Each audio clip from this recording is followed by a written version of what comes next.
Hello again and welcome to another Warhammer 40k Imperial Guard Tactics video. Now in today's video I'm going to be doing an after action report for the Northern Warlord singles tournament that I attended this weekend. It was an absolutely fantastic event, really well run, lots and lots of fun, all great opponents, many hard games, some won, some lost. But overall, it was a really positive experience, and I'm really excited to talk to you guys about it now. Share what I learned about the new Cadians, because I took the new Cadians to the event as well, and generally where I think that guards sit in the meta now that we've had the new Cadian supplement and the update, the balance patch as well. Now, for those of you who are unfamiliar with this format of video that I do, how I do this is I'm going to go through the event, the style, the structure, the general vibe of the tournament. I'm also going to go through what I would say is the general state of play, level of play at the event. Was it a fairly casual one, or are we looking at a pretty serious tournament? I will also go through my list, what I took and why I took it. And I will also be going through game by game, an overview, a high level overview. I won't go through turn by turn, but a high level overview of what happened in each game and what I learned. And then at the end of the video, we'll wrap it all up with a general summary, thoughts and feelings about my list, about the event, and about where I think Imperial Guard are and what lessons we can as the Guard community learn from this event. So I hope you guys have been looking forward to this. I've been really looking forward to doing another tournament review. It's been a month or so, but I think these videos are possibly the most valuable ones that I do. Of course, you guys let me know down in the comment section below. But these videos, the whole sort of point of them is we don't just talk theory craft on this channel. We go out there, we roll the dice, we take the casualties, we take the licks, we get the victories, and we can bring that information back and I can share it with you guys. So absolutely, that's what this video is going to be all about. Before I go any further, I want to say from the bottom of my heart a huge thank you to the Patreon supporters of this channel. It is thanks to the Patreons that I'm able to get the supplement straight away, go to tournaments, start smashing it, and it's all thanks to the generosity of my Patreons. I cannot say it enough. Thank you. You guys are legendary. If anyone's interested in becoming a Patreon supporter, there's a link down in the description below.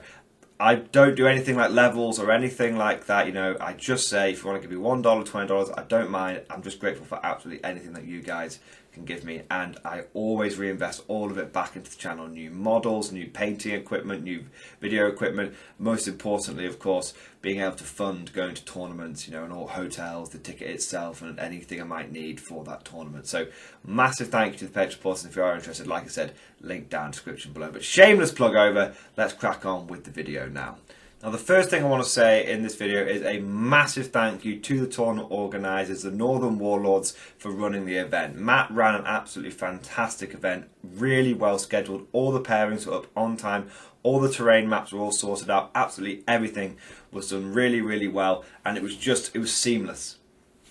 I've been to events recently which weren't seamless, and it's just frustrating. You just want to be able to go from one round to the next. That was not the case here. It was absolutely seamless. There was no problems whatsoever. So massive thank you to Matt for organising that, and massive thank you to the Northern Warlords as well. I also want to say a big thank you to Glasshammer Gaming for hosting the event. Glasshammer actually have their own YouTube channel, and I'll put a link to it down in the description below. They cover all sorts of stuff. Obviously this channel is focused on Imperial Guard, but they cover everything, all the aspects of competitive play. They have a venue, they have a really good shop with a good discount and all that kind of stuff as well. I picked myself a couple of Sentinels up from the shop while I was there, and again, everything was done really well. The hosting, the event was clean and tidy, well laid out, well organised. Again, the shop was well stocked, all that good stuff. Fully licensed bar, of course, the most important thing. So the beers could be flowing all the time, or whatever, you know, nice cold Coke or nice warm coffee, all that kind of stuff, constantly flowing. And the event, the food was sorted out both days, and the food was actually pretty good. You can only expect so much from like a free meal, but you know, burger and chips both days. You know, the burger was pretty good quality, the chips were quite nice, quite well seasoned, all that kind of stuff. So classic nerd food to keep you going, lots of carbs to keep you going, so you can keep smashing your games. So it was a really well done event, really good venue, and yeah, as I said, just want to say massive thank you to both Glasshammer and to the Northern Warlords for sorting out probably one of my favourite events that I've been to this year. So now let's get into the format of the event. So it was a grand tournament, which meant it was 5 games over 2 days. There were meant to be about 60 players there, but due to dropouts thanks to the balance patch coming quite late, and this event did use the new balance patch, and it allowed the new Octaria supplements as well. We're talking Rising Tide there, Cadian and Leviathan. So because of the balance patch, there were a few more dropouts than expected. So it went from about a 60 player event to about a 50 player event. So not, you know, still sizable, not too bad. And overall, the state of play of those 50 players was very, very high. The level of play was really, really strong. I would describe it, guys, as a bit of a shark tank. It's similar to the last grand tournament that I went to, which had a really strong level of play. This one was even stronger than that. There was no soft lists or soft players. Literally none.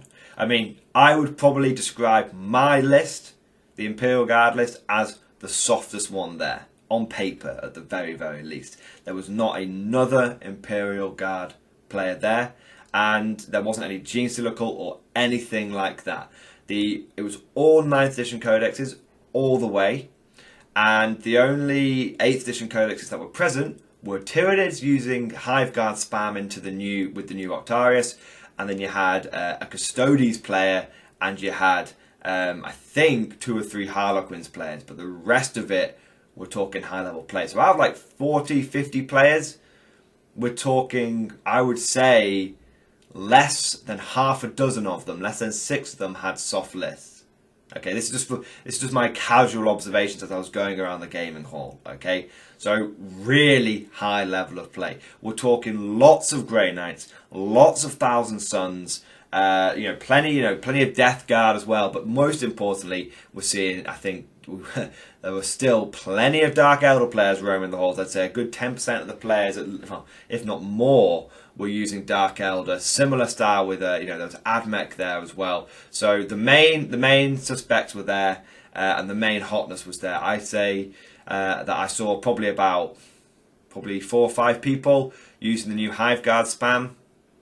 And likewise, 4 or 5 people, 5 or 6 people using Drukari, 5 or 6 people using like Admech, that kind of stuff. Again, 5 or 6 people using Grey Knights. And there was also a couple of people still using the new Orcs, which are still really strong, by the way, guys. I was seeing Orcs on the top tables in the final rounds. Orcs are still really, really strong, even with the balance patch. So, really strong level of play. Okay, there was some really, really good players there. I would say that some of the best players in the UK were represented at that event. It was really, really, very much, like I said, bit of a shark tank. But what better environment for the Imperial Guard to go into? What better environment for us to test the new Cadian supplement and the new balance patch? I was so glad when I saw the level of play at that event. Which might sound crazy, right? What, Mordian Law, you some sort of masochist? You some sort of Dark Elder sycophant? You want to go in and just get your ass beaten constantly? Yeah, I do. Because that's the way you test a new supplement. That's the way you test a new balance patch. There's no point in me testing this stuff into easy games and just confirming my own bias. For me to know if something is good, I've got to take it into the Howling Dark. I've got to launch it straight into the mouth of hell and see how it does. And let me tell you, that is definitely what happened. I did not get a single soft matchup because there were no soft matchups. Even on bottom tables, you were seeing Harlequins, good Harlequins lists. Even on bottom tables, there were Sisters battling it out versus Tyranids. There was no safe zone. There were no comfortable middle tables. It was hardcore 40k every single round. And it was honestly one of the most enjoyable tournaments I've ever been to because there was no messing around. Everyone was on point. And it was really, really good. And everyone who went there was a fantastic player and a fantastic person. Because we all knew what we'd got ourselves into. There was none of this false expectations. We all knew we were there to play in a hardcore event. And I would say it was a really strong event. Really, I hope I'm not bigging it up too much, but the state of play was really high and the lists were really, really strong as well.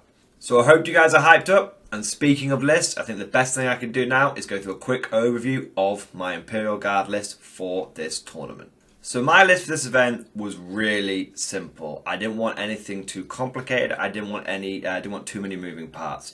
The reason for this is because I was using my regular Imperial Guard for the first time in a long time. When I mean regular, I'm talking hybrid guard. I'm talking mix of tanks, infantry and artillery. And I was using normal guard for the first time. What you guys have to appreciate is the last events really that I've been going to, I've been smashing it with my Scions. Apart from London Grand Tournament when I pulled out the Armageddon Steel Legion for a bit of fun.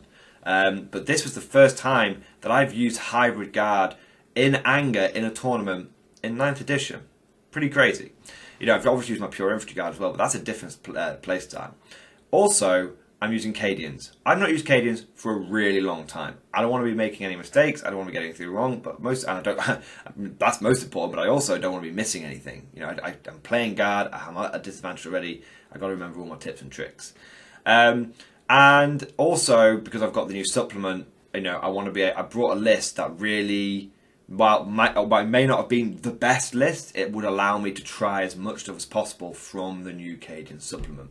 As it turned out, straightforward and simple, this list turned out to be pretty respectable. So, going through it really quickly, I had a patrol and a battalion, and I had, between that, it was all Cadian, and between that patrol and battalion, I had 2 Leman Russ tank commanders, which had Demolisher Cannon and triple heavy flamer. These are my bruiser tanks, my brawlers, my up front bastards. And the point of these tanks, these were lessons learned from the LGT. I'd taken Demolisher tanks in that game and often found them getting at risk of tied up and tagged and all that kind of stuff. And so I thought, you know what, I'm going to put heavy flamers on them so that if they do get tied up, I don't really care. They can just burn their way out. So that's what those tanks were there for. I then had my 2 long-range bombardment Leman Russes, which was I had a regular tank commander with plasma cannon, plasma cannons, battle cannon, and a whole Lascannon, and I also had a heavy stubber on top because the model had it and I thought it was cool. That was the only real indulgence I had in the whole list. I just wanted that little heavy stubber. As it turned out, that heavy stubber turned out to be a fantastic upgrade, but we'll get to that later. That Leman Russ with the battle cannon with the heavy stubber, actually I upgraded its battle cannon to the relic battle cannon Gatekeeper, which meant that it was a flat damage 3. Absolutely fantastic. I'm going to spoil this for you now, guys. Gatekeeper is an auto include. I feel that if you're taking Imperial Guard and taking hybrid, having a plug-in detachment of Pask and Gatekeeper is just what you need. And I actually refer to that tank now with the Relic Battle Cannon as Gatekeeper. So I refer to Pask as Pask like it's a named character, but I refer to Gatekeeper like it's a named character as well because that's just how I see it. I just like that terminology. So those 2 long-range bombardment Leman Russes. Pask was loaded out similarly. Obviously he doesn't have a Relic Battle Cannon Storm Bolter with the heavy stubber because it's modeled on the model. And again, that actually turned out to be not a bad upgrade whatsoever. And the reason I have these 2 long-range bombardment Leman Russes is what I found is that whilst the 2 Demolishers move forward, draw fire, and take the damage, these 2 can sit back and they can actually do, over the course of the game, much more damage than my Demolisher tanks ever do, because my Demolisher tanks are there as distraction counter effects essentially, whereas these 2 tank commanders, whilst on paper battle cannons aren't as good as Demolisher cannons, when those battle cannons are firing 5 turns every game, they do more damage than Demolisher cannons that only fire once or twice each game. Okay. Now, the other thing to mention on the bombardment front is 2 full payload manticores. Now, this is the first time that I've been running full payload manticores at a tournament. I know they're good, but I really wanted to actually just use them properly. You know, again, I did a little video, Mordian Mondays, when I painted these guys up, and I was like, I'm really excited to use them because I really want to actually just properly, I know they're good on paper, but I want to feel that power. I want to be in the box and just feel how good those mainstream units feel to use. So that's the artillery and the tanks. The bulk of the rest of this was infantry, so I took 4 squads of conscripts, all of them upgraded to Whiteshields, 3 squads of 30, 1 squad of 25. Just didn't quite have enough points to get them up to the full 30. And at the end of the day, it actually gave me a little bit of flexibility taking those conscript blobs, because when I needed like a few points here and there, I could just take a couple of conscripts out of a unit, and it didn't fundamentally change the strength of that conscript unit, only having 25 in. Then I had 2 units of infantry, because I wanted a little bit of MSU in the army. I wanted to be able to run around and be able to move something without having to potentially give up my protective posture by just moving a whole block of 30 conscripts out. And then I took Creed. 1 officer. That's all I took. Just took Creed. And again, a little spoiler for you guys, but Creed is a beast. I really am going to struggle to build a list without him now.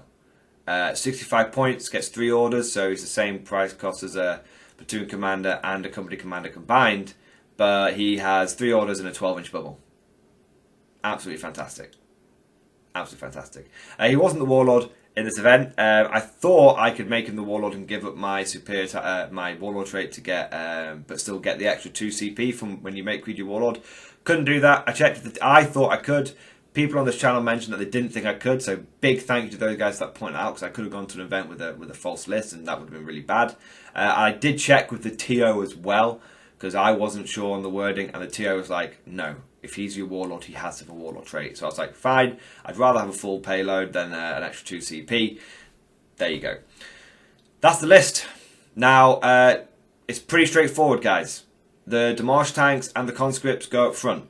They screen, they take damage, they do board control. That's their jam. They buy me time.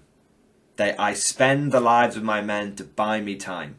And the time is so that my real damage dealers, the long-range artillery units like the Manticores and the battle cannon Russes, get turn after turn after turn of slamming rounds into the enemy.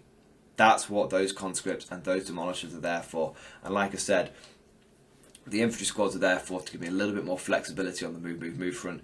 And Creed is there because, thanks to the way the new orders work, you only really need Creed, because he's got a 12-inch bubble and the conscripts will string back to him easily, and 3 orders was more than enough. More than enough, because you often take casualties and whatnot, so it gets to about half of the game, you don't have enough units or you don't have 3 units to order around, basically. So there you go. That was the list, that was the format. General game plan was going to be that I was going to be taking things like banners, I was going to be doing things like stranglehold, and the third one was going to be basically going to be no prisoners, or similar one every single game. Because I don't have a good third secondary to pick with guard in general. So what I tend to say is, look, do well on primary, do okay on secondaries, and if my opponent has a particular secondary that's easy for me to get, like Abhor the Witch, or they've got loads of vehicles or whatnot, I'll take something like Bring It Down or No Prisoners. That's basically the theme of the list. It doesn't score super highly, this list. It tends to get into about between the 75 and to 85 points each game. So that's kind of where I'm at. A lot of it is, I will just chug along doing my own thing with the points, and I just kind of wanted to, if I can deny my opponent getting a primary for a turn, that's pretty big. And if I can, interfere with my opponent's secondaries, like if my opponent picks Bring It Down against me, then I'll play into basically denying him points that way. So there we go. That's my list. That's how it runs. Now, after plenty of introduction, let's get into game 1. So the first game was against Thousand Suns, and they were led by an absolutely fantastic opponent called Waz. And I had probably one of my favourite games of the event, and it just really set a good tone for the rest of the tournament. Now, Waz was running what I would call a pretty standard competitive Thousand Suns list, pretty take-all-comers. So it was all in one battalion. It was the Cult of Duplicity, which meant it was going to be teleporting all over the place. It had Araman on disc, it had another Exalted Sorcerer on disc, it had an Infernal Master, it had a couple of big squads of Rubrics, one with Bolters, one with Flamers, a small squad of Rubiks, a 10-man squad of Zangors, 2 Chaos Spawn, 2 squads of Zangor Enlightened, 1 big-ass unit of Scarab Occults, and then 2 Forge Fiends with all the Daka. Now, for those of you that haven't faced Thousands before, I hadn't faced them before, but I had done my research, and I did manage to get some advice from a friend before going into the game, so I had a rough idea of what they can do. Basically, the way this army works is it's going to come at you, and it doesn't look like it moves very quickly, but it really does, because it can basically teleport everything. And so how this army works is it really wants to essentially teleport the two big units of rubrics and the Scarab Cults up into your face turn 1. So I had to be aware of that, and obviously screening had to be on point. Now, in terms of secondaries that were taken, I took Abhor the Witch, of course, because it's 1,000 Suns. I also took Priority because the mission, I should have said, the mission was Priority Target, which meant that there were 5 objectives and that they were kind of table quarter deployment.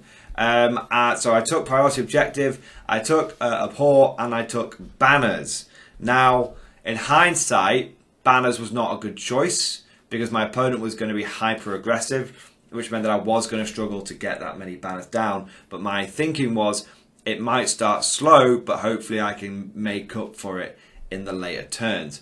Now, my opponent took Priority as well. He took Engage and he took Mutate the Landscape. Now, in terms of who was deploying where on this map, I was in the bottom quarter and Waz was in the top quarter. I deployed my Manticores and Pask behind the big ruin in the sort of bottom part of my deployment zone. In the middle ruin, I deployed a Liam Rust Demolisher and Gatekeeper. On the far ruin, I deployed another Liam Rust Demolisher, and then I had loads of screening. All my infantry screening out. Now, what was interesting here is I actually had like 2 blocks of conscripts up front, and then I had 2 blocks of conscripts in reserve. Not like actually off the table in reserves, but like quite far back, almost backlining them. But the thinking was that now I can just move them. It doesn't matter if they're a bit far back. They've got a 12 plus 2d6 move. I can throw them up and essentially replace the screen that dies. That was the thinking. Now, we did the roll-off, and Waz went first, and predictably 3 big-ass units went into my face turn 1. Flamer, Rubrics, Big Bolter Rubrics, and Scarab Cults. And essentially, they killed about 70 infantry. And I immediately got a feeling and a reminder for why I struggle with Hybrid Guard, because that was like a huge amount of my screening gone. Just turn 1. And that's going to make it really difficult for me to be aggressive and to advance and to take back control of the momentum of the board. So that was a very correct play from Waz. He stoically refused to target my tanks, and he focused on the points game, which is, you know, that's very effective. Now, my return fire was very punishing, and straight away, what I learned about this list was that it's got firepower. Oh boy, does it got firepower. And it's incredibly CP hungry. In one turn, I used Load, Fire, Reload, Overlapping Fields of Fire, Vengeance for Cadia, and Shock Troops. That's 6 CP out of the 7, 8 that I start with when I get one at the beginning of my turn. So when I got the CP to feed the beast, it's powerful, but when I run out of CP, the firepower's still there, it's just not as good. Now, what I did is I actually baited. 1,000 Suns have a really, really good defensive stratagem that allows them to essentially get sort of, it's like transhuman on one of their units, and I actually baited that out. I shot just like one little thing at the Scarab Cults, and then he used his 3 CP there, and I was like, okay then. Now I'm going to kill all the other stuff. And so I didn't actually touch the Scarab Cults, and the reason for that is he could regrow, I believe, 2 to 3 of them a turn. So if I didn't wipe them out, when they're on like a -1 to hit, 4-up save, transhuman, 3 wounds each, or -1, that's it, it's -1 damage. It's like, that's really, I'm going to struggle to get through him. So I baited out his -1 damage strat, and then basically went for, which made him spend 3 CP, which meant that he was really struggling for CP. He only had like 1 CP at the start of his turn, going up to 2. And then I picked up the other 20 rubrics. Now, what essentially happened, going back and forth on this game, right, was that the Scarab Cults came in and cleared up a lot of the rest of the infantry that the second wave of conscripts used for the screen. The Zangor Enlightened came in, and the Spawn came in, and it took me another full turn to basically clear the Scarab Cults, and then it took me about turn 3 to clear like the Spawn and the Zangor Enlightened, because I'd taken damage at this point because his Mauler Fiends, Forge Fiends were just throwing rounds down range, doing damage. I was getting tied up. But when the dust settled, like after turn 4 of this, it was just pressure, pressure, pressure, and then turn 4, silence spread over the battlefield. And I finally got to lift my head up from like this constant fighting retreat that I essentially did. This constant just holding the line, guard style. It was very guard game. We held the goddamn line. The line buckled but did not break. And it got to turn 4, and I realised that there's nothing coming at me anymore. I've killed it all. Araman's dead. The other Flying Sorcerer's dead. All the Rubrics are dead. All the Zangor Enlightened are dead. All the Spawn are dead. All the Scarab Cults are dead. It's good. We're good to go. It's gravy. But I didn't have enough points. And that is what my opponent did very successfully. I got maximum Abhor the Witch. I got maximum priority objective. But in the first, turns 2, turn 3, turn 4, I only scored 5 points on primary each turn. And I was able to deny my opponent from getting max primary because I kept basically blowing him off on objective. But I didn't have enough infantry to sacrifice a squad to move over the side of the board. I needed whatever infantry I had left to do screening. So that was really difficult, and essentially what happened was Waz won on primary, just. And the final score was 84 to Waz and 76 to me. Now, because we were playing, how Northern Warlords do their events is they do points differential. So it's not like, okay, you lost, that's it, you're straight into the losers bracket, you're done, mate. Like, that's a big loss on your record. How it works is they do points difference. So even though and there's 20 points that get split between each player depending on how big the win is. So Waz ended up getting 12 out of the 20 points, and I got 8 out of the 20 points, which is basically considered a minor loss. Not bad at all. I'm pretty happy with that. Like I said, what really let me down was banners. Hindsight on this game, I should have actually gone all in on the killing side of thing. And I should have gone for no prisoners, because that would have meant that his Scab Cults that I picked up, they give me like 3 points for it. His 2 10-man blocks of Rubrics give me another 2 points, and then the Zangor Enlightened between them give me another point, which puts me up to 8 points, and then the Spawn and the Rubrics give me another point, which puts me up to 9 points. Realistically, that only puts me on 79.84, but that would, if I'd got 79.84, that would have been a draw. That would have been a draw. So, yeah, it was pretty interesting. So I was just, yeah, banners didn't quite do it for me, fortunately, but there you go. It was still only a very small loss. Very happy with the performance of the new Cadians. Lessons learned, which was I needed more CP. So I'm already thinking in my head, how can I improve this list after this event? I need more CP. I need some way of pushing turn 1 deep strikes out. Grey Knights are a big threat. They can do the same thing as Thousand Suns.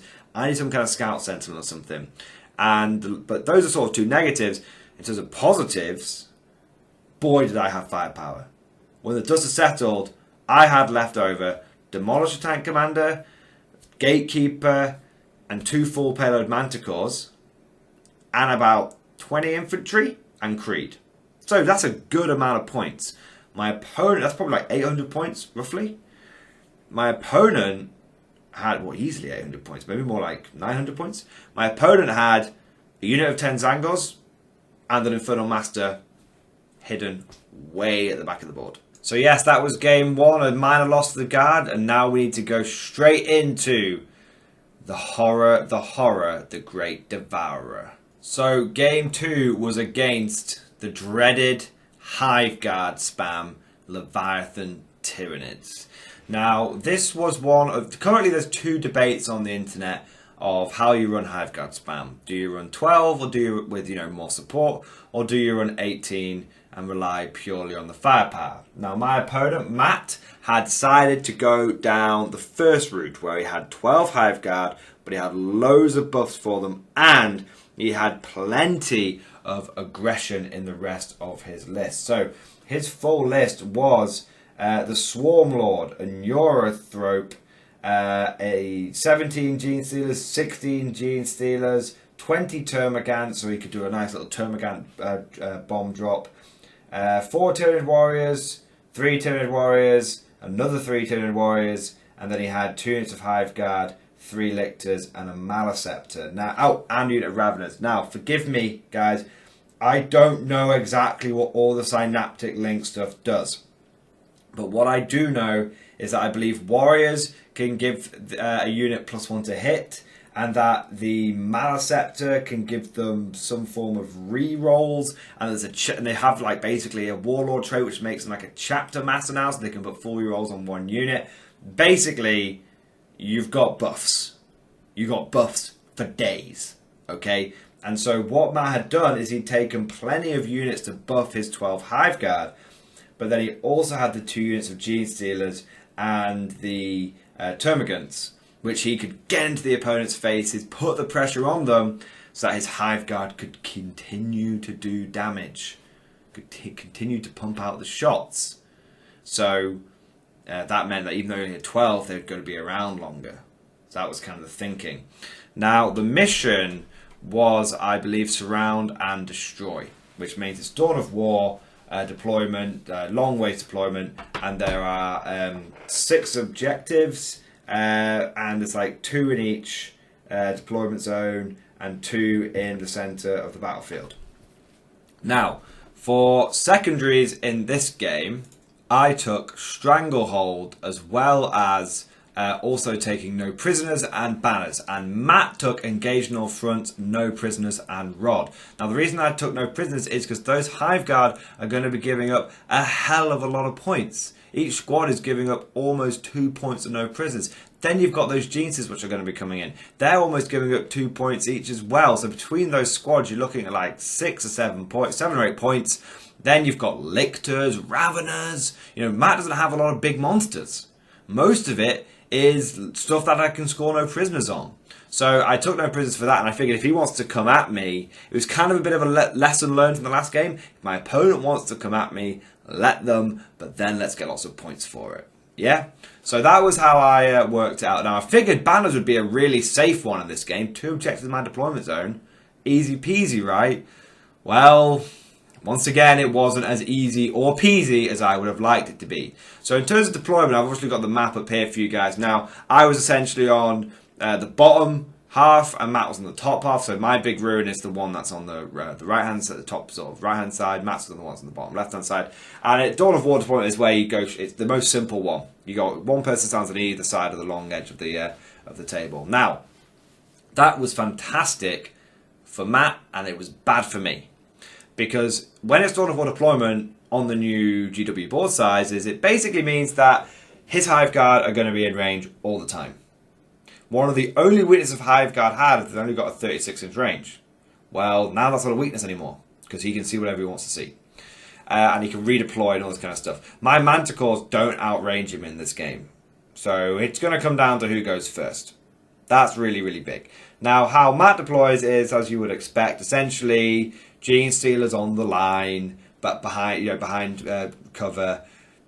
Hive Guard and Warriors in the side ruins, 1 on each side ruin. How I deploy is I deploy in 2 distinct fire bases. Okay, last time I didn't have 2 distinct fire bases. It was a little bit hodgepodge. This time I'm like 2 distinct fire bases because I know what's going to happen. I'm going to get turn 1 charged by a bunch of Gene Stealers, and I'm going to get turn 2 charged by a bunch of Gene Stealers and Termagants. Or not necessarily charged to me, because they're going to drop in and they're going to melt my face off with 1 billion to devour shots. So I need to screen. That's the thing. 2 fire bases with screening. So what I end up doing is on the left-hand side with the medium, the 2 medium ruins, I deploy Gatekeeper and a full-pellet Manticore, and I also deploy the two Demolishers. And then on the other side, on behind the big ruin, I deploy another full-pellet Manticore and Pask. and I use one blob of conscripts to screen out the right hand side firebase behind the big ruin, and I have a unit of infantry there as well. Across the middle and left, so the demolishers are kind of in are in the middle, so it's kind of like 3 firebases, but they're distinct.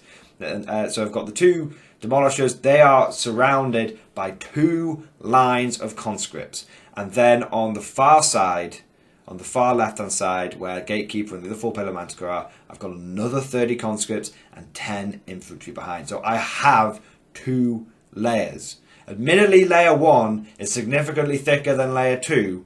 Layer 2's kind of been, you know, there's a few infantry squads which are really stretched thin, but I've got 2 layers, which means even if Matt charges and wipes out the entire of layer 1, there's no way, even with consolidating and crazy stuff, there's no way he can get into layer 2. Okay. Now, and into my tanks. You might be able to consolidate to layer 2, but he won't get into my tanks.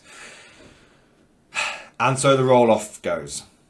And once again, whoever goes first is going to be big. Because like in the last game, if I had gone first, I would have really been able to push out those 1,000 Suns from turn 1 deep striking.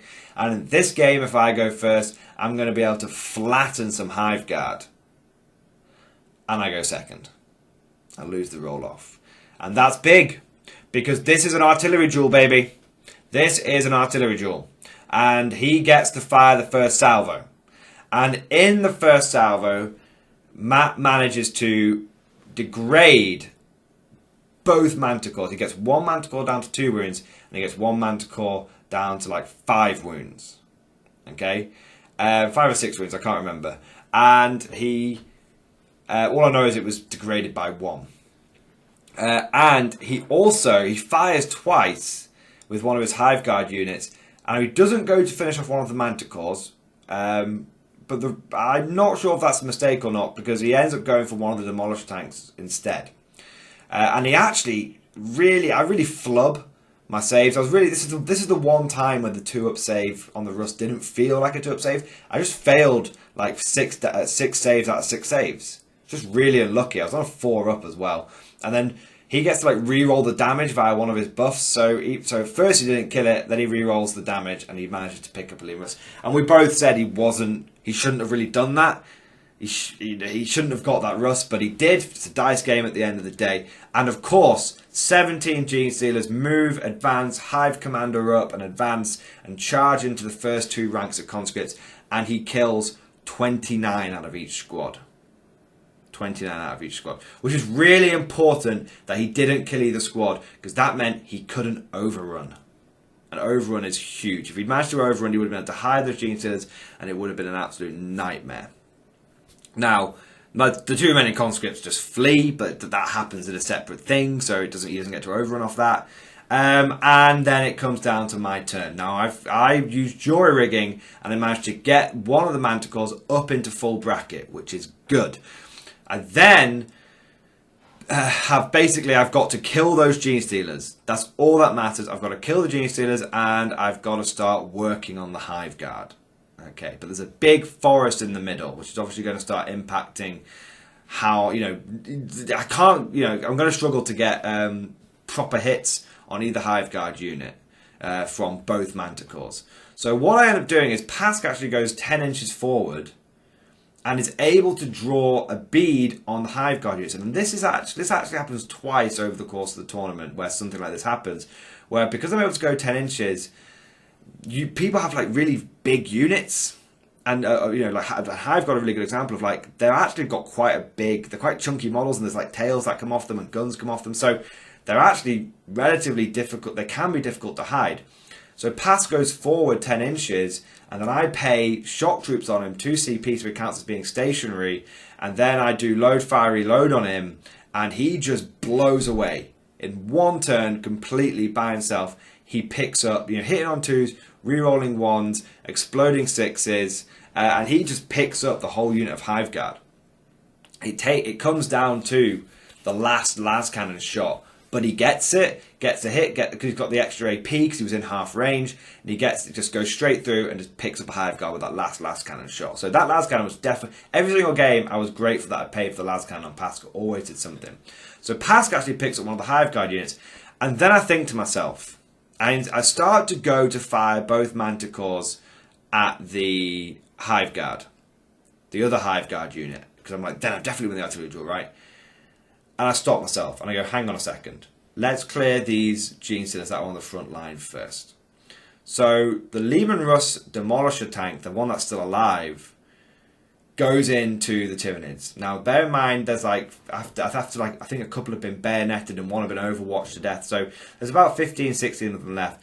But he gets full shots on his Demolisher Cannon. So he stays still, gets to reroll ones, and he does strike and shroud, because he's getting maximum shots on his cannon anyway.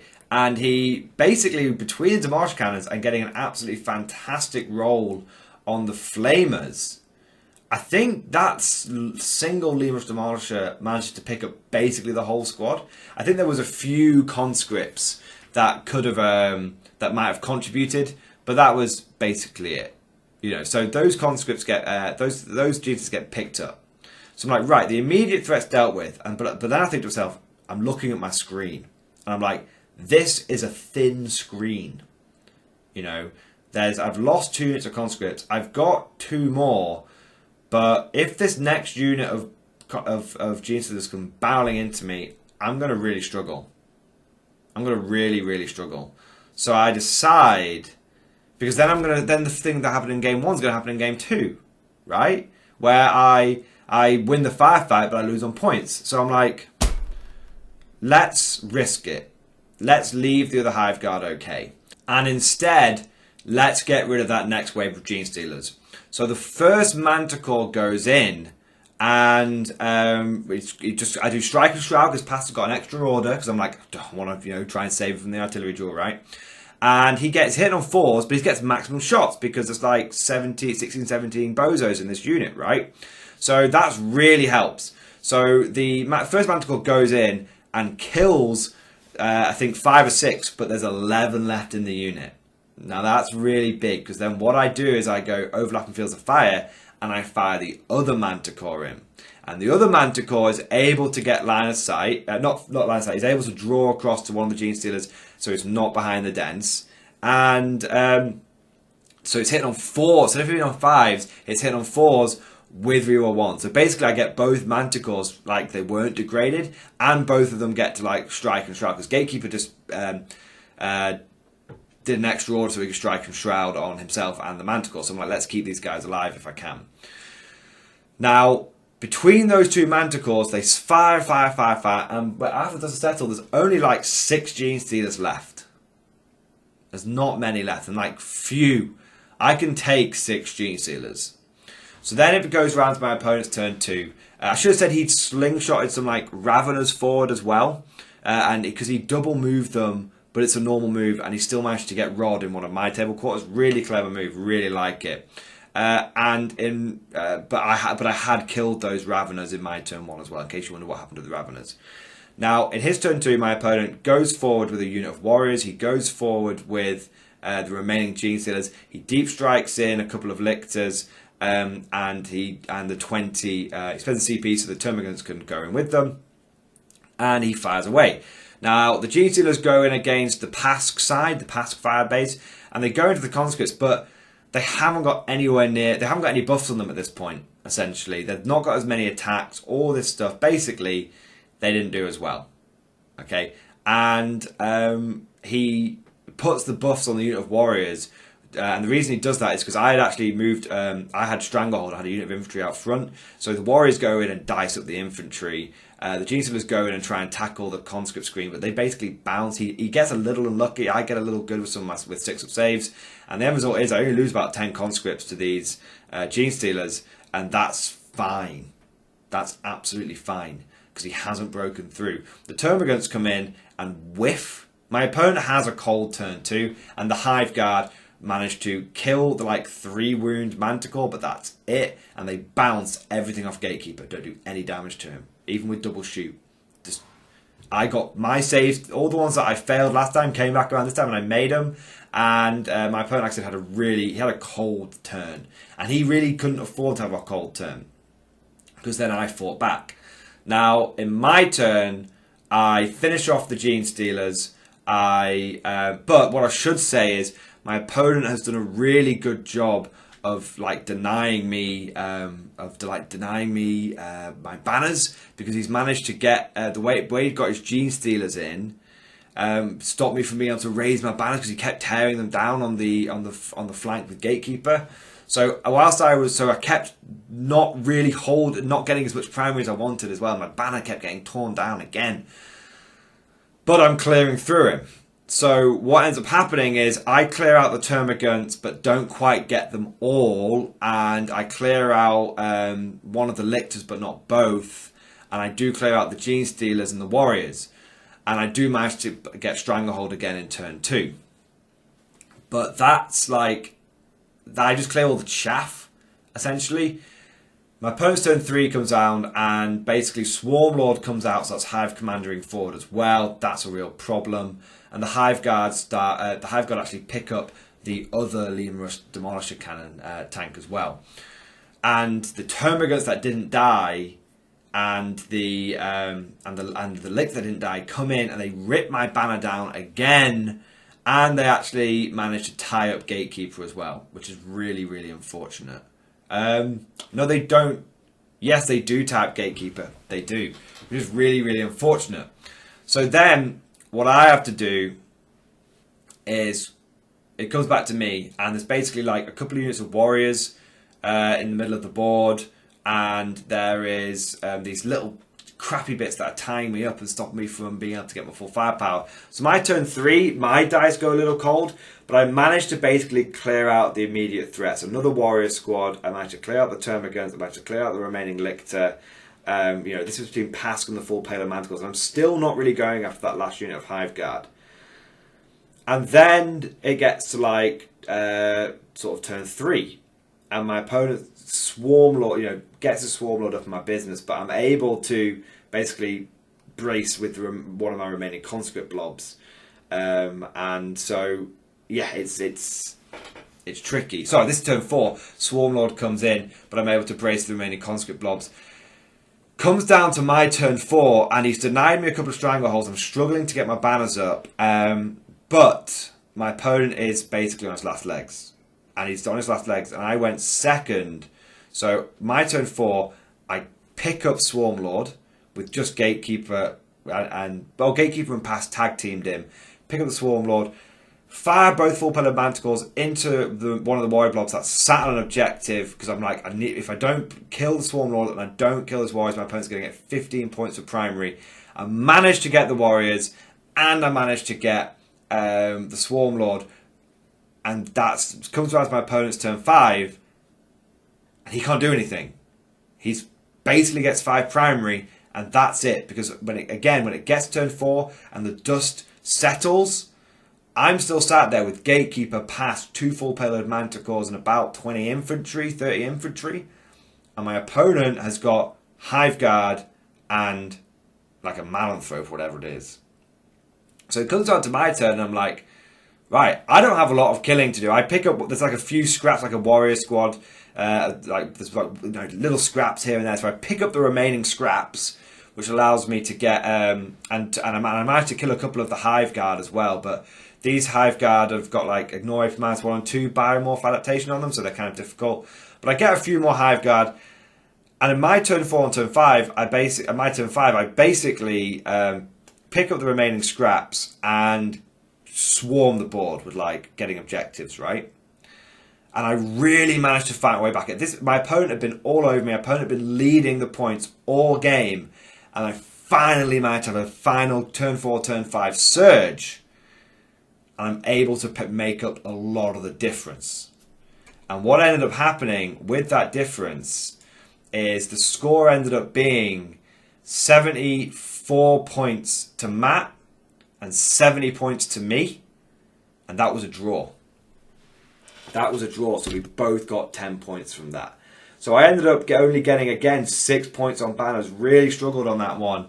But I got like 12, 13 points on no prisoners. I got like 12 points. I got 12 points no prisoners, 12 points stranglehold, 6 points banners, and then thanks to the final sort of turn surge, I was able to get 40 points on primary. So I got 70 points, 80 points with painting, and then Matt got 40 points on primary, and then he got 34 points on his secondary because he quite well engaged, fine on no prisoners, did okay on rod, and then obviously he got 10 points for painting as well. So at the dust settled, it was a draw.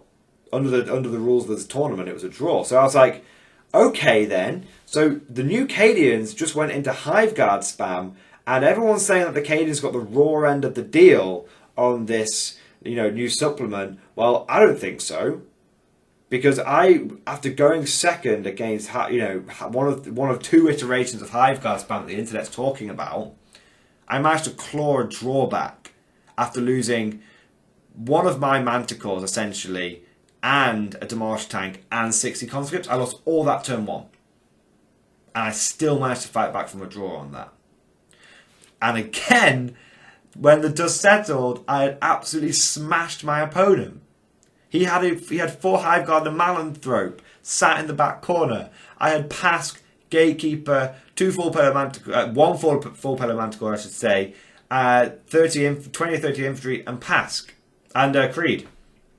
We're talking, I'm still rocking over 500 points. Gatekeeper, well over 500 points. I mean, Gatekeeper and Pask alone are over 500 points. Then you add in the full pillar Manticore, blah, blah. You're looking at, I got 700 points left, my opponent's like 200 or 300 points. So again, I absolutely smashed the firefight, and I had more points left over than my opponent, despite the fact that I'd gone second 2 games in a row. I had a mana loss and I had a draw at this point. So I was pretty happy with that result. The fact that I managed to get a draw out of New Leviathan made me a pretty happy boy. But now it's time for game 3. It was time to go and face my third and final opponent of day 1 of the tournament. So game 3 was against Will and the dreaded Death Guard. Now I've actually, funny story here, me and Will have seen each other and crossed paths many times at other events, but we've never played against each other. I can say that pretty much every event that I've been to in 9th edition, I've either played with Will on my left or my right, or a couple of tables down at some point, but we never quite pair up. So it was kind of cool that we finally got to face each other, and it was a classic matchup, Cadians versus Death Guard. This battle could have taken place on the fall of Cadia itself. Okay, and what I really liked about this game and the first game is when Cadians are fighting Chaos, it just feels so cinematic. It is the Cadians holding the line in the fall of Cadia. It could be Cadians trying to reclaim a colony from the forces of Chaos. It just feels right when the Cadians are facing the Chaos Bastards. That just feels right. Now, Will's, I've seen his list in action, or variations of it, and he always takes something fairly similar to this, and I always see him doing pretty well with it, and he's an experienced commander. As he said to me, he just loves Death Guard. If they're good or they're bad, he doesn't care. He's always using them, and that's the kind of player that I can really respect. And it just means that even if he has a list that might be a little different or not, whatever it is, he's an experienced commander with Death Guard. And as it happened, he wasn't using a quirky list. He was using one of 2 iterations of sort of really strong Death Guard lists. One iteration has more Mortarion in it, and the other iteration focuses a little bit more on having not just all the eggs in one basket. And Will was taking the latter, so he had quite a good toolbox available to him. So he was taking the Harbingers as his plague company.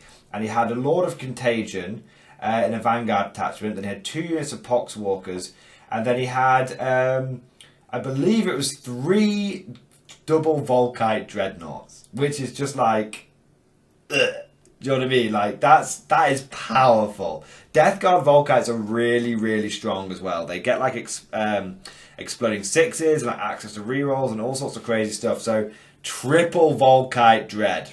I never go to a tournament and I don't face at least 2, but I'm facing the dreaded triple Volkites, okay? So this gives you an idea. This guy's not messing around. Will knows what he's doing. On top of those, he's also got Cyclone missile launchers as well. So those guys are pretty gnarly, alright? I mean, very appropriate for Death Guard. He's then got 2 units of Death Shroud Terminators, one of which has got a slight upgrade so it can be used for us to the last. And he's got some Foul Blight Spawn as well, and he also has 2 Plague Burst Crawlers and 2 Fetid Bloat Drones as well. He also has the Tallyman, and so yeah, he's got loads. He's just got a whole mix. So, but basically, the main thing here in this list is he's got the the Plague Mower Drones, the 3 Volkite Contemptors, and the 2 Plague Burst Crawlers. So again, we've got an artillery duel on our hands, boys. Now, in terms of secondaries, this is quite an interesting one. You see, I took Banners, and I also took Stranglehold, and I took Bring It Down, because I want to kill his Volkites, I want to kill his Plague Burst Crawlers, and I want to kill his Plague Mower Drones, right? And Will took While We Stand We Fight, which goes in his 2 Plague Burst Crawlers and 1 of his Death Shroud units.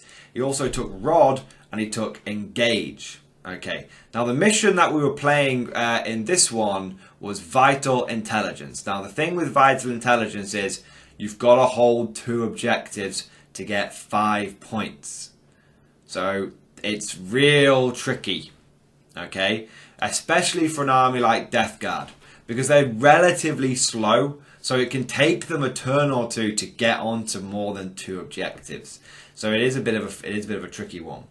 Now, this was, in my mind, a good matchup for me. Okay, looking at the list, because Will here's got quite a strong shooty list. But as I've learned in my last couple of games, I am winning the firefight. If someone wants to try and engage in a firefight with me, I'm more than happy to oblige them. Okay, more than happy. It's a bit of a tricky bad matchup for him, because whilst there is an artillery duel present here, my artillery is significantly more powerful than his artillery. Okay, I'm flat damage 3, he's not. I've got longer range than him. He doesn't have longer range than me. I've got higher strength. I've got Vengeance for Cadia. Do you know what I mean? There's crazy stuff going on, but my artillery is stronger than his. So if he goes first, there's a chance that he can even the fight. But if I go first, it's a real uphill battle for him. Now, because of the way the deployment zones worked in this one, this is essentially like table quarters. It's one of the table quarter ones. I was in the bottom table quarter. He was in the top one. Because of that, it meant that I could, unlike the last game, I could have my Manticores way in the backfield. And if Will wanted to be able to engage in the artillery duel, he had to deploy his Manticores, his Plague Burst Crawlers on the line. Not a good position you want your artillery to be in, even if they've got entropy cannons. So how my deployment worked is I had 2 units of conscripts up front, 2 units of conscripts in reserve, if you know what I mean by in reserve. And then I also had, like a backline 2 units of conscripts, Manticores backlined, and then I had Pask. I had 2 Demolisher tanks on my right hand flank, and I had Pask and Gatekeeper on the left-hand flank. Now, the reason the Demolishers were on that flank was because the Bloat Drones were on that flank, and I figured the Bloat Drones are going to be coming at me, so the Demolisher short range isn't going to be as big a deal. And the reason I had the Pask and Gatekeeper on my left-hand flank was because that's where he had basically put his Plague Burst Crawlers and where he had his Volkite Dreads were.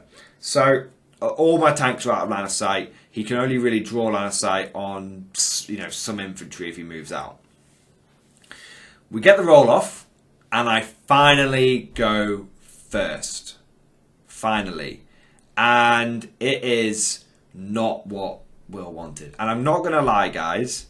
There's no point in going to this battle report blow by blow, because by winning the roll-off, essentially, I won the game. Because what happened is both full payload Manticores went into one of the Plague Burst Crawlers, which I couldn't see, and picked it up. Between, Vengeance for Cadia, load, fire, reload. And then the other Pask went 5 inches and was able to see one Plague Burst Crawler. Gatekeeper was able to go 10 inches, play shock troops to the other Plague Burst Crawler. And even though I was firing over a bit of dense terrain, Pask went first, managed to take half the wounds off, about half the wounds off the Plagueburst Crawler. Then I used Overlapping Fields of Fire. Then Gatekeeper was hitting on 3s, rerolling 1s because of Shock Troops. AP managed 3 because of Shock Troops. And he finished it off. And so, basically, I picked up both Plagueburst Crawlers. And that meant my Manta Corps could fire with impunity. And in Will's turn, he moved out with his. There was a bit of a misunderstanding. He obviously it's game 3. You know, we all make mistakes. Game 3. He made a bit of a brain fart and thought that his Cyclone missile launchers were 48-inch range, but they're only 36-inch range, which meant that essentially he couldn't get into range with his Cyclone missile launchers, and his Volkites basically bounced. No AP, and he struggled. He was firing over dense terrain, and there was no mortals came up. So I don't think he did any damage with his Volkites, and that was basically it. And at that point, guys, it's going to be it's a bit disappointing because there's not a lot to say, but essentially the Death Guard marched forward, trying to hop from cover to cover where they could, but really they were advancing into a blender, and for all of their durability, they can't survive against full payload, because even when they're strength 5, I'm still winning them on 2s. They can't survive against Gatekeeper, because even though it's only strength 8, I got +1 to wounding against Chaos. So I've got 3 sources of flat damage 3 with hit, wounding on 2s. If I get the hits through, it's horrible. And so I picked up one of the Volkites, and then the other 2 basically sort of hid. And I picked up both of the bloat drones. And I picked up all the Death Shroud Terminators, picked up the Pox Walkers as well. And when the dust had settled, what was left was essentially 1 unit of Pox Walkers and a couple of Volkite Dreads and some other little bits. And what was left on my side is I had about 60 infantry left, and I think I lost. I don't think I lost a tank. I might have lost one of the Demolisher tanks. But I don't think I lost a tank. I lost like 2/3 of my infantry, because he was trying to stop me from taking objectives. But really difficult for him, because basically I was able to move units onto his objectives, which meant that he was only getting like 5 primary points a turn, and I had more infantry than he could really kill, and I had tanks I could sit on objectives, and he can't really get them. He can't really take me off an objective, even if tanks are obsec. It doesn't matter. He's slow. He can't get across the board. So I basically am maxing out Stranglehold. I'm getting loads of points. I'm getting 10 points on primary every turn. And when the dust settled, the final score was I got 86 points, and Will got, I believe it was like 53 points. So the final score was 16 points to my favour, 4 points to Will, and I won the firefight this time, but Will was one of the only opponents that had, I would argue, still like a decent amount left on the board, which is a real testament to the durability of the Death Guard. They still had a couple of Volkite Dreads, they still had basically their cats left on the board, and they still had like a unit of Pox Walkers as well. So fair play to him. I should say he did actually have 2 units of Furies as well that he summoned in to do Rod, but I was able to screen them out and pick them up as well. But he still had a good amount left on the board, but I obviously had a good amount left as well, and it was just it was a bad matchup. I'm not going to lie, it was a bad matchup, and it was only made worse by him going second. So that was game 3, a strong win for the Guard. So at the end of day 1, we had a minor loss, a draw, and a strong win, which puts me in a pretty good position for day 2 of the event. Now, if I could sum up my thoughts in basically one sentence on what I was feeling after day 1, it was basically, I was super happy. I had expected to go into this event 0 and 5. I didn't expect the 2+ save on the Russes to be as impactful as it was, but it made a huge difference against Hive Guard. It made a huge difference against Volkite Dreads. And so that balance patch made a massive difference. Just the 2+ save alone was fantastic. In terms of the Cadian stuff, wow. the firepower, the ability to take 4 tank commanders essentially thanks to Pask, and load, fire, reload, and shock troops.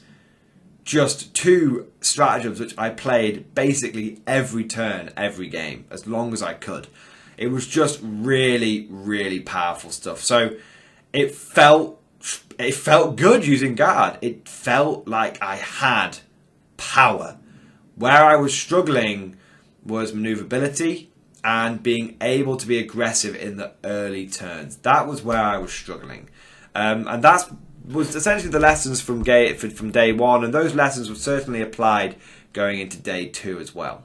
So day 2 going to this event, and I'm not going to lie, I was feeling pretty positive. I'd had a pretty good track record day 1. If it had been a one-day event, I would have been fairly satisfied with coming home with 1-1-1 with a regular Guard army. You know, you just can't complain about that. Good old hybrid Guard doing okay at an event. What edition is this? What year is this? So I was fairly satisfied with that. I know that I had identified some gaps in my list and whatnot, and I was trying to play around them. But I also went into the event, day 2, fairly refreshed. I had a good meal the night before, plenty of sleep. It's important to mention those aspects. It's really easy to just focus on the game and the tactics and the list. But at the end of the day, the thing that's going to determine whether a game is won or lost is basically how on it you are in the game. And there's many opponents, not in this tournament, but there's been many times where either myself or my opponent is coming to day 2 after having a heavy session with the boys and has not done well the second day. So I made sure me and the group that I went down to the tournament with, we went out for a lovely meal on the Friday and on the Saturday. We went down the day before the event, and we got plenty of sleep both nights. Good hotel, all that kind of good stuff. And it really makes a difference when you go into day 2 and you're like, right, I'm rested. I'm feeling a little tired because I played a lot of 40k, but my brain isn't totally mushed. That's good. Now, going into day 2, game 4, and they had to do the redraw a couple of times because inevitably, unfortunately, people had dropped from the event, after day 1. And so my first draw was against Dark Elder. And then I got redrawn into Admech. So speak about out of the frying pan and into the fire. And then I had to get redrawn again.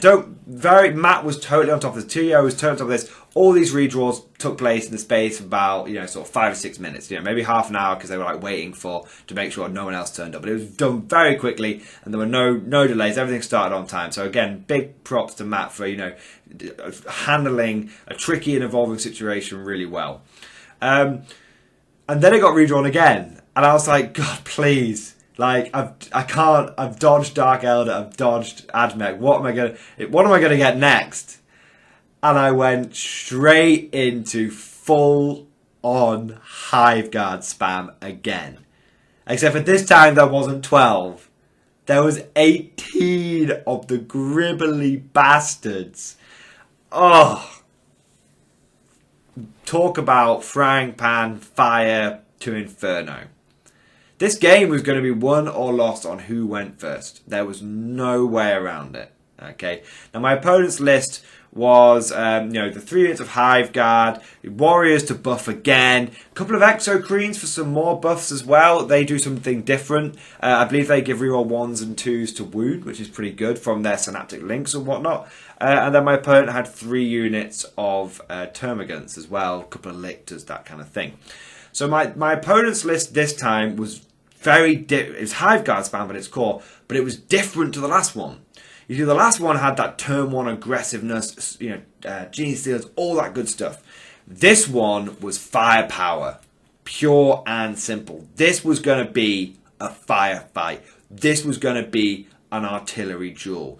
Lehman Russes versus Exocrines and what are the other ones? The massive ones with the big sort of goo cannons. So it was big monsters versus Lehman Russes. It was Hive Guard versus Manticores. It was a firefight. As Willem Dafoe would say, there was a firefight! And it was going to come down to who got turn 1. That was it. That was it. And in terms of deployment, it was length. It was short ways deployment. which was an advantage for me, because my Manticores could deploy further back and still be in range. This meant that even if he deployed his Hive Guard on the line, they were going to have to move in order to start getting into range of my Manticores. My opponent, who I should say, Gareth, was an absolutely brilliant player. And after this game, we spent like the whole of lunch like chatting and all that kind of stuff, and it was really, really good. So just before I forget, most important thing is I had a fantastic game against a fantastic opponent.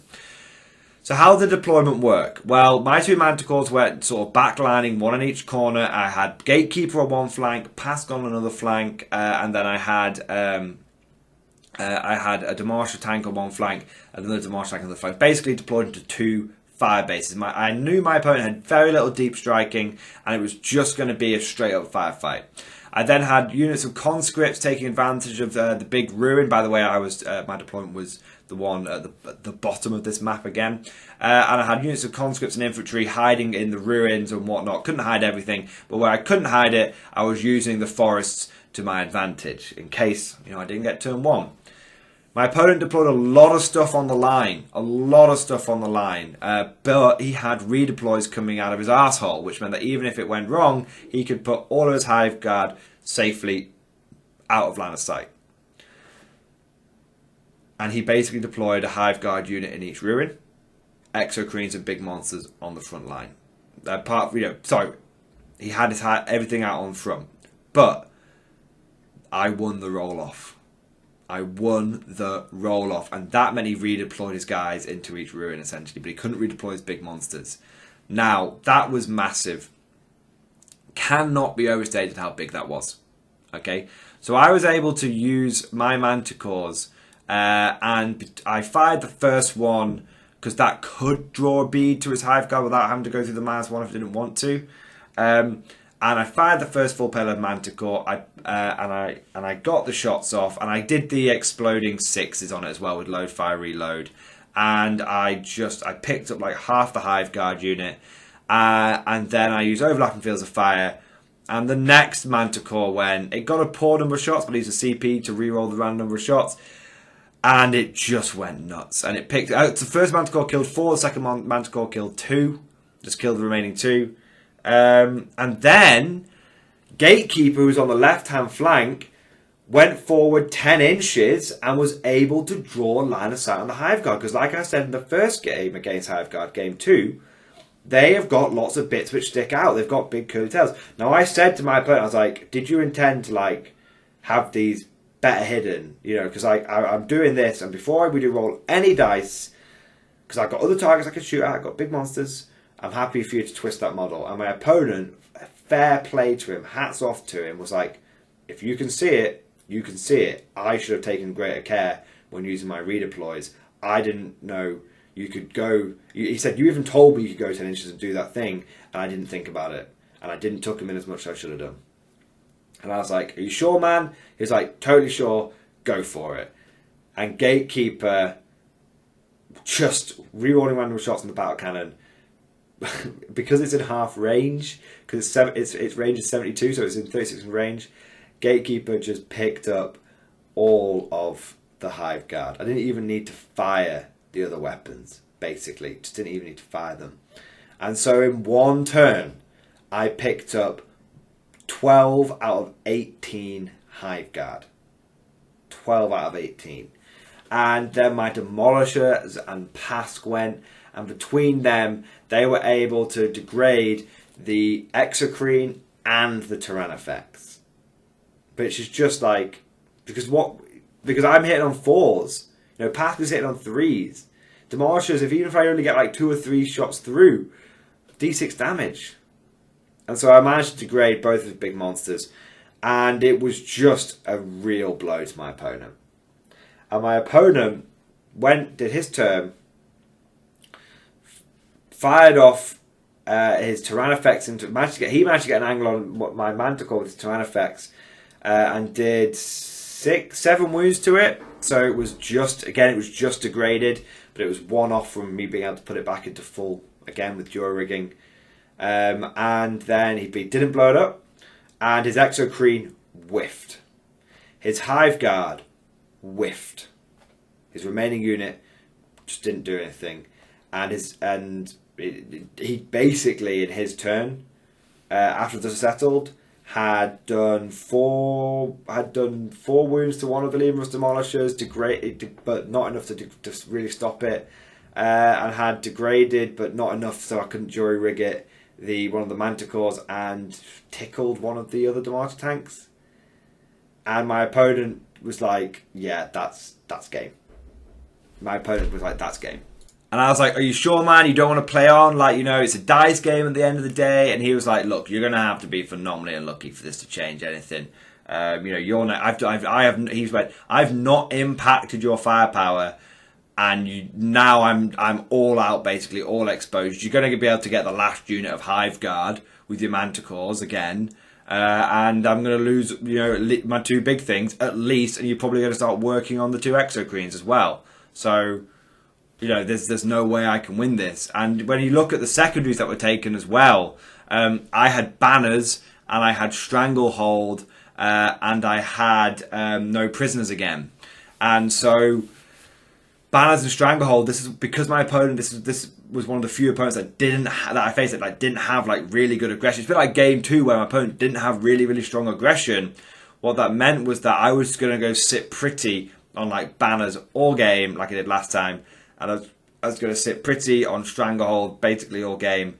And I was going to do well on no prisoners because I was just going to, you know, he's got loads of multi-wound models. Each one of those Hive Guard units is giving up like 2 points. And then between everything else, he gives up about 11 or 12 points for that. As a really, you know, I was going to, even if I stopped like winning the firefight and like, you know, all went like really badly for him, my Conscripts are going to start swarming the board and tying his like big creatures up in combat. And, you know, his Tyrannofex only does like 3 shots a turn. His X-Screen is a little bit better, but still not ideal. You know, and he's shooting across and hitting on 4s, and I'm shooting across, and thanks to like Open Fields of Fire, I'm able to hit on like 3s, and you know, with Pask, and I'm going to start going into the dens and all this kind of stuff. So my opponent's like, yeah, let's call it there. Let's get lunch. So we went and got lunch, and we, like I said, it wasn't like there was no hard feelings on either side. I felt really bad. I was like, "Are you absolutely sure?" He went, "Mate, don't go on about it. Like, let's go get some lunch again and have a nice chat." So we basically. And again, you know, Gareth's one of those players that I've you know, played next to, met several times. You know, I'd recognise him across the room. This is the first time we chanced to play against each other, and it, you know, it was brutal. But it just meant that because we were semi familiar with each other, we basically were able to sit down and have some lunch. And so we actually spent between the sort of 2 hours remaining on our round roughly and the hour that you get for lunch, we were actually able to you know, basically chat and hang out and like, you know, do lots of just like have a good chat for like the next 2-3 hours, which is really nice, sort of relaxing way to sort of start your day 2 off on. So yeah, really big win for the Guard. Not much more I can say about that. Essentially, I got into a firefight with another army that really wanted to get into a firefight, and I came out on top. Discussing the game with Gareth, he was like, because of the terrain in the middle, he would have had to go first for it to be like a good chance for him to draw it or win it. But if I went first, it was almost a foregone conclusion. And that kind of reflects what happened in the first game that I played against Hive Guard. In the first game, if I'd gone first, it would have been a very similar outcome because I would have been able to pick up his Hive Guard really easily and then, you know, weather the Gene Stealers no problemo. And you know, because I went second, it meant that it was a fairly even match. I mean, if an even match, that meant that it was a draw. And so it was what Gareth was saying and what we discussed over our big chat made a lot of sense. You know, so lesson learned from this. If the new Cadians get to go first against the new Tyranids, it's not good for the Tyranids. But if the new Cadians go second, then it's anybody's game. It's anybody's game. So that's like, you know, pretty good lesson learned. Pretty happy with that result. And at the end, you know, what's kind of funny is a lot of people would say like, oh yeah, the new Tyranids definitely got the lion's share of the Leviathan stuff. And my argument would be that the new Tyranids got the better take-all-comer stuff, but the new Cadians combined with like Psychic Awakening and all that good stuff play really well into the new Tyranids. Play really well. It's a good matchup for them. So that was game 1. Now let's see what the final, it's game 1 of day 2, now let's see what the final game, game 5, game 2, day 2, holds in store for us. So game 5 came around, and what I was worried would happen came to pass, which is that big win, that 20-0, combined with, the strong win that I'd had previously, and the fact that I hadn't done badly in my other 2 games, meant that I ended up getting catapulted up to table 5 for the last game. Game 5, table 5. And that's tricky, because when you are on the top 5 tables, at the final round, it tends to mean that the other people that you're going to be playing off against are going to be using really, really strong stuff. And I faced off against the bogeyman. I faced Dark Elder. And not only did I face Dark Elder, I faced Dark Elder wielded by someone that I know quite well, called Mark. And I would actually, and Mark, if you're listening to this, don't let this go too strongly to your ego, but I would consider Mark one of the best Dark Elder players in the UK, if not generally. Okay, he's on Team England, and he absolutely, just smashes it with the Dark Elder. And fair play to him, he's not a bandwagoner. I don't think I've ever seen him use anything but Dark Elder. So, the guy is Dark Elder through and through, but, he has been going to events basically non-stop, and he knows this army inside and out. And on top of that, so he's a good player who knows his army well, and on top of that, he's using probably the top faction at the moment. So this was going to be a tough game. Mark had smashed all of his opponents up to this point, apart from he had been 20-0'd when he went up against, I think it was the actual Team England captain that was there, who had who had reconstructed his bumhole basically. So no shame in losing to obviously Team England captain, no shame whatsoever. So I knew this was going to be an uphill battle, and I knew that if I wanted a chance, I'd have to go first, because the game was vital intelligence. The game was sweep and clear. It's priority objective, and the thing with priority and the thing with this particular layout is whoever goes first basically can just stranglehold constantly. It's a relaxing final game, but it's a bad final game to go second on. And in this particular match, basically, whoever was going to go first between our 2 armies was going to max out Stranglehold and was going to basically stop the other person from really getting a good priority after sort of the mid-game. It was going to be really tricky. And Mark's list was basically Talos spam. So to give you the exact thing, there was 3 units of Racks, some big units of Grotesque, 5-man Grotesque units, and then 9 Talos, and a couple of Kronos, a couple of squads of Mandrakes, Drazar, and some Homunculi. So the thing is with Mark's list, what he was able to do in terms of secondaries was really, really clever, and it's one of the things that makes Dark Elder so strong and why I hate them. It's because basically Mark was able to essentially max out his secondaries without even having to really interact with me. Okay, so he takes direct assault, which he can get every turn. There's very little I can do to stop him, because with my list, I don't have any staying power in terms of I can move the ball, but then I die. But my whole thing is getting to those later turns. But it's really difficult because he's so lethal because he's Dark Elder. So he can take direct assault, and he's guaranteed to get that every turn because he just kills me off it and gets it at the end of the turn. And then he takes Stranglehold, which he's able to get every single turn as well. Because with this mission, you hold the objective even if you move off them. I don't know if that affects Stranglehold, but it affects his primary certainly. And then he also takes Herd the Prey, which means as long as he keeps me out of table quarters at the end of his turn, he's gonna get 6 points a turn. It's 2 points per table quarter. It's insane. Even if he only kept me out of two table quarters, he's still going to max up at the end of the game. It's absolutely insane. So my secondaries aren't as good as that. I take direct assault and I take Stranglehold, but I don't get that good third auto max secondary that the Dark Elder gets because I don't have a good codex. So I take Bring It Down because I'm there's a lot of points there available. He's got 11 points available for it. But yeah, basically, this was a really weird game. And me and Mark know each other. So we looked at it and we're like, this is really difficult for me, isn't it? He was like, yeah, this is really difficult. This is going to have to go phenomenally badly for me, for you to have a chance here. And like, because we know each other and we're just playing to like the top level that we can do, we took it seriously and we played every single turn out. But the problem was that it was an inevitable result. Because like I said, Mark essentially went into that game with essentially a minimum of 40 primary and a minimum of 40 secondary. He might have dropped the Stranglehold once or Direct Assault once. He might have dropped a couple of Herd the Prey points. But he could have won that game. He could have got Direct Assault maxed, Stranglehold maxed, and Herd maxed without really killing any of my stuff. That's how crazy Dark Elder is. That's how good and strong they are on this particular mission. It's a bad matchup and a bad mission. I mean, if we played like the, if me and Mark faced off each other game 3, it might have been a little bit different because he's got to hold 2, he's got to hold 3 to get any decent points. But yeah, real difficult game.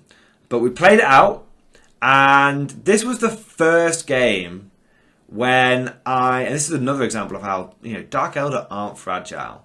This was the first game when I struggled to win the firefight.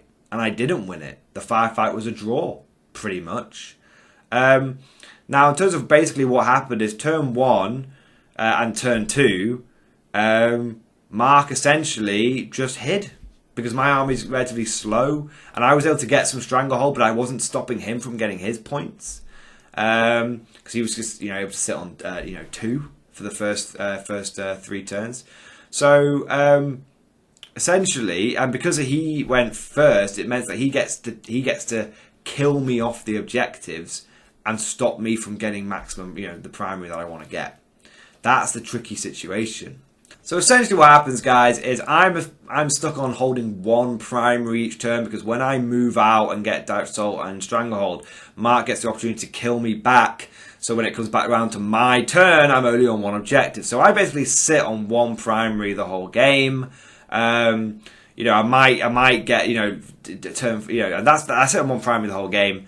And I managed to get Direct Assault and Stranglehold the first 3 turns of the game, but then turns 4, turn 5, Mark actually commits, comes in, and he denies me getting any more points because his Grotesques and his Talos are so powerful. I don't win the firefight, like I say. They're so durable.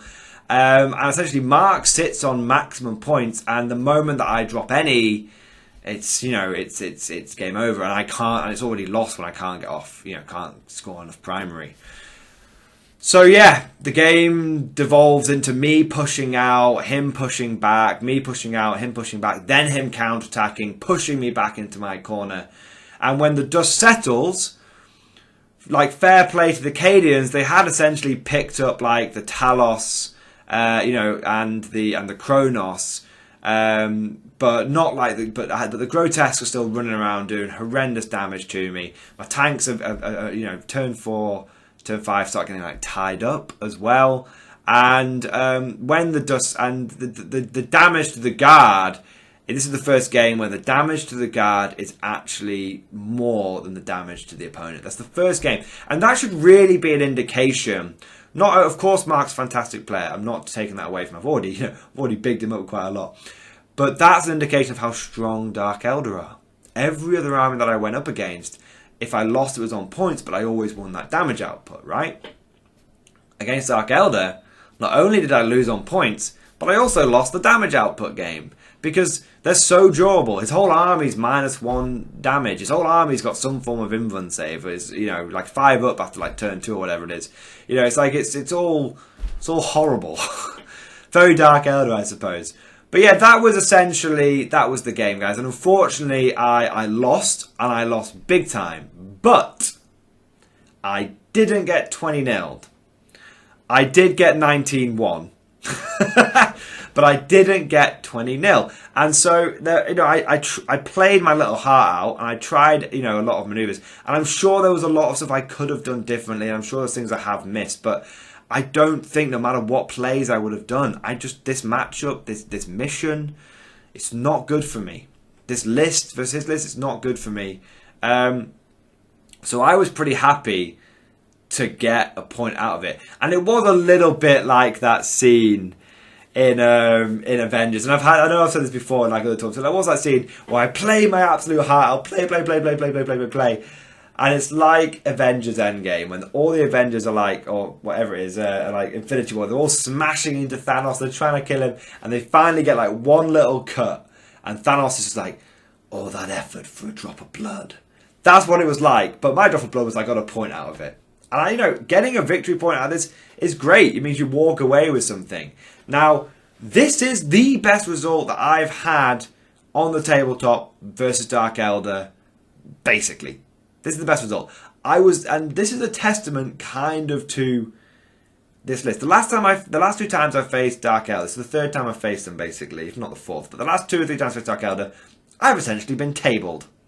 And it's been nothing I can do to stop that tabling. Okay? It's been like seeing the tsunami coming towards you and there's nothing you can do about it. In that last game, I wasn't tabled. I made Thanos bleed and I still came out with it with 54 points. So I still got above 50 points despite the fact that I was getting absolutely smashed. So well done to the Cadians. So that was the end of it. That was the end of game 5. Let's go into wrap-up mode.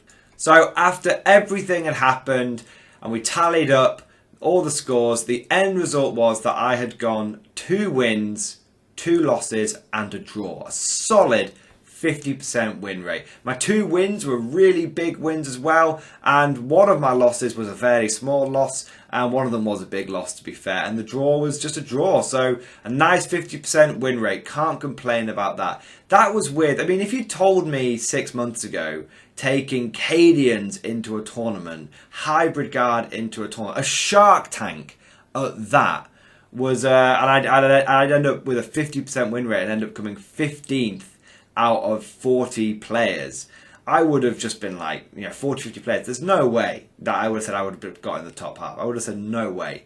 So lessons learned, I won't go into too much of a summary because I have obviously said this going throughout, but basically the army has firepower, but it is really CP hungry. And what it really needs is more CP and more ways of being able to push out sort of turn 1 deep strikes and the like. So I'm kind of thinking if I was to do a version 2.0 of this list, that I'd maybe try and get it into a brigade. And if I could get it into a brigade, then I could get Sentinels and more CP, because I could save it on save CP on taking the extra detachment. So if I could comfortably walk into a battle with about 10 CP, which is about 33% more than what I currently have, that would be enough. That would be enough. 10 CP would be enough to get what I needed out of this list. So let's, so basically for me now is to go back to the drawing board and see what I can do, not so much a version 2.0, but a version 1.1 of this list. But yeah, I had an absolutely fantastic time at the event. Really proud of how the Cadians did. They served the Emperor well. And really, mass thank you to Glasshammer once again. Mass thank you to Matt at Northern Warlords for organising a fantastic event. And yeah, that's it. So I hope you guys have enjoyed this video. If you have, please leave lots of comments down in the comment section below. I will read them all. I will get back to as many as possible. But yeah, hope you enjoyed the video. Thank you for watching. As always, I'll see you guys next time.